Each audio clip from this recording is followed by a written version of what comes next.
எப்படி இந்த தீபாவளிக்கு வகை வகையான வெடிகள், வடிவேல் வெடினே வந்திருக்கு. என்ன வடிவேல் வெடி வெடிக்கும், ஆனால் வெடிக்காது. நம்ம ஊரில் அப்படித்தான். இன்னொரு பதிவும் சொல்லிக்கிறேன்.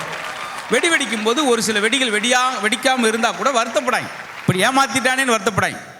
ஏன்னா சிவகாசி அந்த வெடி தொழிலாளர்கள், இளம் பிள்ளைகள், அவங்களுடைய கண்ணீரில் கூட அந்த வெடி நனைந்திருக்கலாம் என்று நீங்களாக நினைத்து கொண்டு ஒரு வெடி வெடிக்காட்டி கூட பரவாயில்ல நினச்சி முடிந்த அளவுக்கு நம்ம தொழிலாளர் தயாரிக்கிற வெடியை வாங்கி வெடிங்க.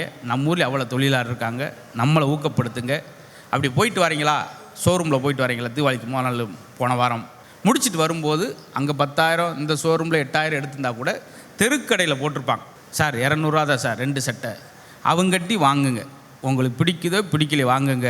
காரணம் அவங்க குழந்தைக்கும் தீபாவளி கொண்டாடணும், அவர்களுக்கும் தீபாவளி இருக்கின்ற நோக்கத்தோடு அதை நீங்கள் செஞ்சால் இந்த தீபாவளி எல்லாருக்கும் மகிழ்ச்சியான தீபாவளியாக அமையும் என்று சொல்லிவிட்டு, நீங்கள் நோய் இல்லாமல் வாழ வேண்டும் என்றால் யாரையும் நோகடிக்காமல் வாழுங்க, அது மட்டும் சந்தோஷம்.